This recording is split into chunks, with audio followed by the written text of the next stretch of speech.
You know what's funny about humans? Not funny haha, funny weird. Funny in that way that makes your scales itch and your secondary brain start firing warning signals. See, I'm Thessa, field xenologist for the Vek'thari Concordance, and I've studied 43 sentient species across 9 sectors. Every single one of them has a properly functioning survival instinct. Every single one, except those bizarre primates from Sol. Let me set the scene for you, because this is where everything I thought I understood about fear just collapsed like a dying star. Orbital Station Kepler-Seven, Commerce Hub, 17 different species, living and trading in what the humans call relative harmony, which really means everyone's armed and nobody started shooting yet. 3 months ago, the station picked up a distress call. Turns out it was a trap, pirates. The Grendox Syndicate specifically. And now we're all guests at the galaxy's worst hostage situation. 247 life forms, locked down, while these blue-scaled psychopaths negotiate with the Concordance Council for, honestly, I stopped paying attention to their demands around day 15. The thing is, hostage situations are supposed to be terrifying. Your limbic system floods with cortisol analogs. Your fight-or-flight response kicks in. You make yourself small and quiet and hope the predators overlook you. Basic biology. Universal constant. Except for Ravi Sharma. First time I really noticed him was on day 9. The Grendox had just executed poor Kiran from accounting, shot him in the central hub to remind us they were serious, and everyone in holding section C was doing what any rational being does when death is that close. Trembling, weeping, excreting various stress hormones. The air recyclers couldn't keep up with the smell of collective terror. And there's Ravi, human male, maybe 30 cycles old in his species years, sitting cross-legged on the floor with his eyes closed like he's sunbathing on some pleasure moon. I hissed at him. We Vek'thari have excellent hearing, but our voices don't carry far. Good for conspiracy, bad for getting someone's attention. Human, I whispered. Are you defective? They just killed someone. He opened one eye, looked at me with this expression I couldn't parse, and said, I know. Did you notice he was wearing his daughter's charm bracelet? He showed me pictures yesterday. She's 7, loves quantum mathematics. See, that response right there? That should have broken him. Acknowledging the victim's humanity, sentience. That's supposed to make the fear worse. Make the reality of mortality sharper. But Ravi's hands weren't shaking, his pupils weren't dilated, his breathing was slow, measured, like he was counting something invisible. You're not afraid, I said. Statement, not question. Because I'm a xenologist and I know what fear looks like across species. No, he agreed, closing his eye again. Not particularly. Day 12, things got worse. Of course they got worse. When do these situations ever get better? The Grendox decided to separate us by species, divide and conquer, make the rescue operation more complicated. They herded the humans into Storage Bay 3, a converted cargo hold with minimal life support and 0 amenities. There were 11 of them. Ravi, obviously. Octave, an engineer from Luna Station. Lyra, who captained a small freight vessel, and 8 others whose names I learned later if they survived. Spoiler alert, not everyone did. The Vek'thari got shoved into environmental control, which sounds better than it was. At least we could monitor what was happening station-wide through the access terminals. Watch the security feeds the pirates were too stupid to completely lock down. That's how I saw what Ravi did on day 14. Storage Bay 3's life support was failing. The Grendox didn't care or didn't notice.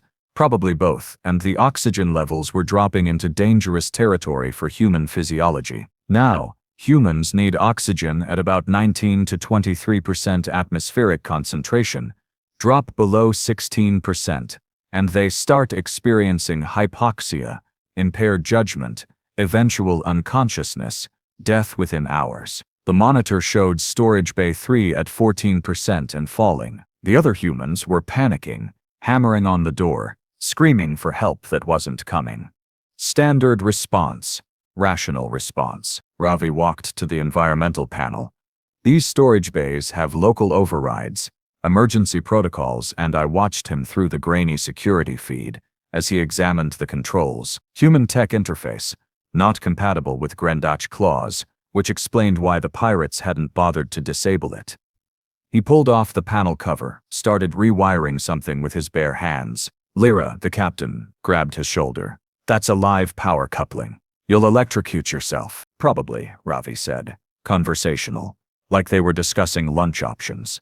But if I don't reroute power from the thermal regulation system to the oxygen generators, we'll all suffocate in about 90 minutes. So, his hands disappeared into the circuitry. We all watched on that feed, as blue electricity arced across his fingers, watched his muscles spasm, watched him grit his teeth, but keep working. 30 seconds. 45. The smell of burning flesh must have been horrific in that enclosed space. He pulled his hands out, left arm twitching, right hand visibly burnt, 3rd degree at least. The oxygen levels on the monitor climbed 15%, 16, stabilizing at 18. There, he said, cradling his damaged hand. Should hold for a few days, and here's the thing that made my scales actually itch. His voice was steady. No shock, no adrenaline crash. Just steady. Like he'd changed a light fixture, not electrocuted himself to save 11 lives. Octave was staring at him like he'd manifested from another dimension. You could have died. Sure, Ravi agreed, examining his burnt palm with clinical detachment. But I didn't. You weren't scared, Lyra said. And there it was again, that observation that didn't make sense. Ravi smiled, not the fear smile, not the appeasement smile, but something else, something tired and old. No, he said. I was. Day 17. The rescue operation went sideways. The Concordance sent in a tactical team, Vek'thari Special Operations, best in 3 sectors, were very proud, and the Grendach responded by threatening to vent atmosphere in all the holding sections simultaneously. Scorched earth tactics. Lose-lose scenario. The kind of brinkmanship that makes negotiators weep into their simulation software. This is where Ravi did something that still, 3 months later, I can't fully explain. The Grendach leader, ugly bastard named Skrall, missing half his jaw from some previous encounter, he broadcast on all internal channels. You have 1 hour. Tactical team withdraws, or everyone dies. Your choice, Concordance. Economics or ethics, standard pirate play. Force the authorities to choose between principle and lives. Make them complicit in the outcome. Usually works too. Life is precious. Principles are negotiable. But Ravi, I watched through the feed as he stood up in Storage Bay 3, walked to the door, and started banging on it. Not panicked hammering. Methodical percussion. Rhythm pattern. Tap, tap, tap. Pause. Tapped. Vaughn, one of the younger humans, hissed at him. What are you doing? You'll draw their attention. That's the idea, Ravi said, kept knocking. Sure enough, 2 Grendach guards arrived. Opened the door. Weapons raised. Shut up, human, or we start with you. Ravi held up his hands, one still bandaged from the electrical burn. I want to talk to Skrall. You could hear the disbelief in the guard's translator feed. You want what? Your boss. I have a proposition. Now, here's where my xenological training clashed with observable reality. Because every threat assessment protocol I'd ever studied said this was suicide. Humans have a saying, don't volunteer for the firing squad. Ravi was essentially tap dancing toward it. They took him. Of course they took him. Pirates love an audience, love demonstrating power, and here's a victim walking into the performance. The security feeds showed them dragging him, though dragging implies resistance, and Ravi walked calmly to the central hub where Skrall had set up his command post. I managed to hack into the audio feed. Vaughn helped. Turns out environmental control systems connect to everything if you're creative enough with the coding. Skrall looked at Ravi the way you'd examine a particularly stupid insect. The human who wants to talk. This should be entertaining. You're going to beg for your life? No, Ravi said. I'm going to make you an offer. The laughter from the Grendach was like rocks grinding together. You have nothing I want, primate. I have information, Ravi said, about the Concordance tactical team. Their approach vectors, their probable infiltration points, Their operational protocols. Silence. That got Skrall's attention. Got everyone's attention. I felt my secondary brain start screaming betrayal protocols. You'd sell out your rescuers? Skrall's translator couldn't quite capture the mix of amusement and contempt. I'll trade you, Ravi corrected.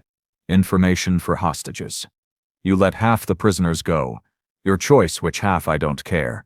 And I give you tactical data that'll let you either capture the team or escape clean. More silence. Skrall leaned forward. Why would you do this? And here, right here, is where it gets interesting. Ravi shrugged, this tiny human gesture of profound indifference. Because sitting in that storage bay waiting to die is boring. At least this way something happens. And maybe half of us live. Better odds than current trajectory. The cold calculation in that response. The absolute absence of fear, of moral hesitation, of survival instinct, override. I watched Skrall process it. Watched him try to find the trap, the trick, the hidden angle. You're not afraid of me, Skrall said, finally. Statement, not question. Because apparently everyone could see what I'd been seeing for days. No, Ravi agreed, same tired smile. I'm really not. Why? And there was something almost desperate in that question. Like Skrall needed the universe to make sense again. Needed fear to work the way fear is supposed to work. Ravi was quiet for a long moment. The whole station seemed to hold its breath. Metaphorically speaking, since half of us were in different atmospherically speaking, since half of us were in different atmospheric mixes. When he finally spoke, his voice was different, stripped of the casual tone, down to something raw underneath. You want to know why I feel no fear? Yes, Skrall said. And somehow this had stopped being an interrogation and become something else, something almost intimate in its honesty. Ravi looked directly at the camera at me, at all of us watching, and said, You want to know why I feel no fear? I'll tell you, Skrall. 3 years ago, I was a paramedic in Mumbai. That's a city on Earth. Population 23 million, more sentient minds in one urban cluster than on your entire homeworld. My job was saving lives, responding to emergencies, pulling people out of wreckage, out of fires, out of situations where death was already in the room measuring for furniture. He paused, and I could see his hands had stopped shaking, not because they'd started, but because even the micro-tremors that all living things have, that constant cellular movement, even that had gone still. One night, structural collapse, old building in the monsoon district. 12 people trapped in the basement when 6 floors of concrete decided gravity was undefeated. I went in with my partner, Priya. And before you ask, yes, I loved her. Yes, it matters to the story. We found survivors, started extracting them one by one, standard procedure. Except the building was still settling, still groaning, and our structural engineer kept screaming into the radio that we had maybe 10 minutes before secondary collapse. Skrall hadn't moved. None of the Grendek had moved. I realized I was holding my breath, and I don't even breathe the same way humans do. We got 9 people out. 3 left. A mother, her daughter, maybe 6 years old in human development, and an elderly man who was pinned under a support beam. Priya stayed with the girl, kept her calm, kept her talking, while I worked on the old man with the mother helping. 5 minutes left. 4. The mother looked at me, looked at her daughter and said, Take her first. Ravi's voice had gone flat, effectless, like he was reading a technical manual. This is what trauma sounds like when it's been processed so many times the edges have worn smooth. I told her we'd get everyone, she said, and I remember the exact words. We'll remember them until my cells stop dividing, she said. You won't. Take my daughter. I've had my time. He stopped, swallowed, continued. 3 minutes. I made the choice. Priya carried the girl out. I stayed with the old man and the mother, working frantically, stupidly, because I knew every piece of training, every instinct, every rational calculation said we wouldn't make it. But fear is what you feel when there's uncertainty. When your brain is running probability matrices and finding scenarios where you survive. His smile was terrible to witness. I had no uncertainty. I knew we were going to die. Both of us, the mother and me, in about 90 seconds when the remaining structure came down. And here's the thing about knowing, Skrall. Really knowing with absolute certainty. Fear stops. It just stops. Because fear is your body's way of motivating action. And when all actions lead to the same outcome, what's the point? 2 minutes. The mother grabbed my hand, said, "Thank you for trying." And we just sat there, in the dark, in the dust, listening to the building scream its death song, waiting for... He stopped, breathed. I'd never heard silence that loud, except Priya came back. My beautiful, stupid, impossible Priya ran back into a collapsing building, because she was afraid of losing me, afraid of living without me, afraid in all the ways I wasn't, and fear makes you irrational, makes you do things that don't make sense. She grabbed me, started pulling me toward the exit, and I was screaming at her to leave, to save herself, and the mother was screaming too, telling us both to go. Ravi's burned hand clenched. 30 seconds, we made it to the doorway, me and Priya. We made it, and then the building came down, and the doorway held these old Mumbai structures. They were built by British engineers, who over-designed everything. The doorway held like a pocket of air in an ocean of concrete. We survived. He looked at Skrall and his eyes were dry, which somehow made it worse. The mother didn't. And the old man didn't. And I stood in that doorway, covered in their blood and dust, holding Priya while she sobbed, and I felt nothing. No fear, no relief, no joy at survival. Just nothing. Because I'd already made peace with death in those final seconds. I'd already let go, and when you let go, when you really truly accept the end, you can't unfeel that. Can't unknow it. The silence in the central hub was absolute. So no, Skrall, I don't fear you. I don't fear death. I've been dead already, in every way that matters, except the biological technicality. You can shoot me, vent the atmosphere, throw me out an airlock, I'll experience it. Probably won't enjoy it, but fear, that requires caring about the outcome, and I used up all my caring capacity in a basement in Mumbai watching a mother choose her daughter's life over her own. Skrall stared at him. The pirate leader, who'd probably killed hundreds, who traded in terror like currency, looked at this one human, and I could see even through the alien physiology, even through the translator glitches, I could see incomprehension. That's insane, Skrall said finally. No? Ravi corrected, gentle like he was explaining something to a child. That's human. We break different than you expect. Sometimes we break so completely, we come out the other side sharper. What happened next, I still can't fully explain. Xenot psychology is my field.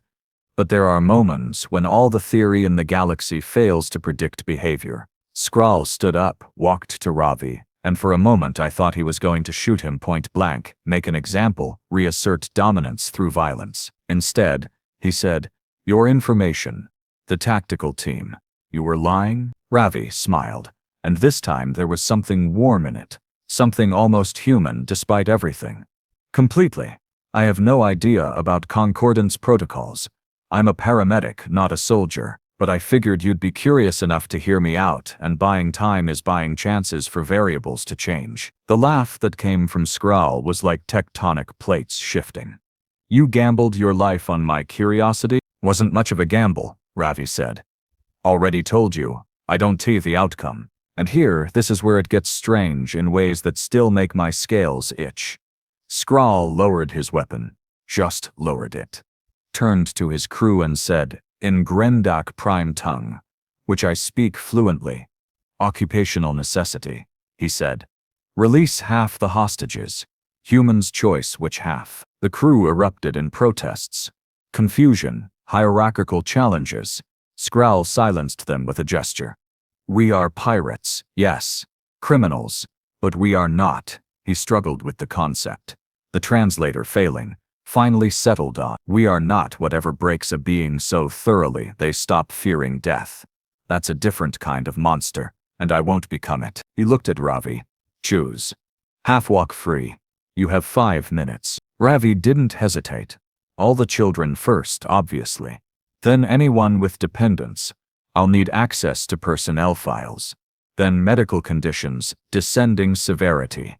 I can triage effectively. It's literally my profession. You won't choose yourself, Skrall observed. No, Ravi agreed. I won't. 20 minutes later, 123 hostages were walking to the evacuation shuttles. The Concordant's tactical team used the confusion to breach storage sections A and B, neutralized half the Grendach crew, and suddenly the negotiation calculus had shifted dramatically. Skrall, no fool despite the sadism, saw the math and surrendered rather than die pointlessly. The remaining hostages, myself included, got released 6 hours later. Standard debrief, medical scans, trauma counseling. I watched Ravi get his burned hand treated, watched him answer questions with that same flat affect, watched him process paperwork like this was any other commercial insurance incident. Lyra found him in the medical bay. After, I was there too, getting my scales regenerated. Minor damage from stress shedding. Embarrassing but physiologically normal. She sat next to him. Didn't say anything for a long time, just sat. Finally, Priya, your partner from the story. She survived the building collapse aftermath. Died 2 years later, Ravi said. Conversational, clinical. Different emergency, different leiden, different impossible choice. She went back in for a child, always the children with her, and that time the doorway didn't hold. I'm sorry, Lyra said, and meant it. Me too, Ravi said. But sorry isn't the same as afraid, is it? Sorry is past tense. Fear is future-focused, and I stopped having a future the moment I accepted death in that Mumbai basement. Everything since has been, he gestured vaguely. Almost time. Epilogue. The part after the story's already concluded. He stood up, nodded to both of us, walked out. Lyra looked at me. Is that what humans are? Broken things pretending to be whole? And here's where I had to choose my words carefully. Because xenology is about truth, about understanding, about not flinching from what you observe. No, I said. I think that's what some humans become when they experience trauma that would kill most species outright. They metabolize grief different. Process loss different. Where we, Vek'thari, would collapse into catatonia, where Grendach would rage until their hearts stopped. Humans just keep walking. Keep functioning, keep making jokes and saving lives and pretending they're fine until the pretending becomes its own kind of reality. That's horrifying, Lyra said. Yes, I agreed. But it's also why they're dangerous in ways we never calculated. You can't threaten someone who's already made peace with the worst outcome. Can't intimidate someone who stood in the space between heartbeats and decided which strangers deserve those heartbeats more. Every human you meet has the capacity to become that, to break so completely. They come out the other side immune to the thing that controls every other species. She was quiet for a while. Then, he saved us. By not being afraid, by walking into that confrontation, he bought time for variables to change. He said that, remember, variables to change. I remember, I said, because I'm Vek'thari and we remember everything. It's why they make us xenologists, why we're good at studying the inexplicable madness of other species. 3 months later, I'm back on my home world filing reports, updating databases, teaching xenology students about the 17 species in the commerce sectors. And every time I get to humans, I stop at Ravi's incident, tell the story, watch my students' scales itch with the same incomprehension I felt. They ask me, but Professor, how do we predict this? How do we model behavior when their emotional abundance are so contradictory to survival instinct? And I tell them the truth. You don't. You can't. Because humans have this terrible, beautiful capacity to experience death before they die.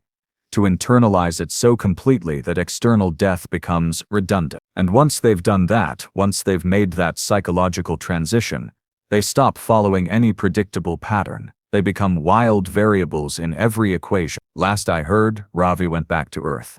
Returned to Mumbai, to emergency response, to pulling people from wreckage. Probably still doing it. Still making impossible choices with that same flat affect.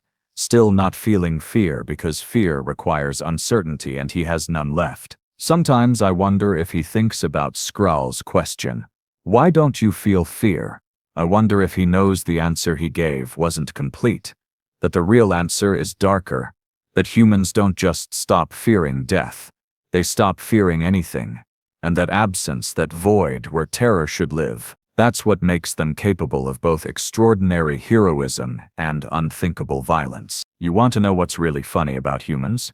They're the only species I've studied who can walk through fire, not because they're brave, but because they've already burned and decided the ashes are acceptable. And that, more than their technology or their adaptability or their stubborn refusal to quit, that's what makes them dangerous.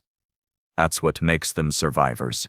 That's what makes them, well, human. Sometimes I still dream about Ravi's voice, flat and empty, saying, I used up all my carrying capacity in a basement in Mumbai, and I wake up with my scales itching, my secondary brain firing warnings about predators I can't classify, about threats I can't quantify.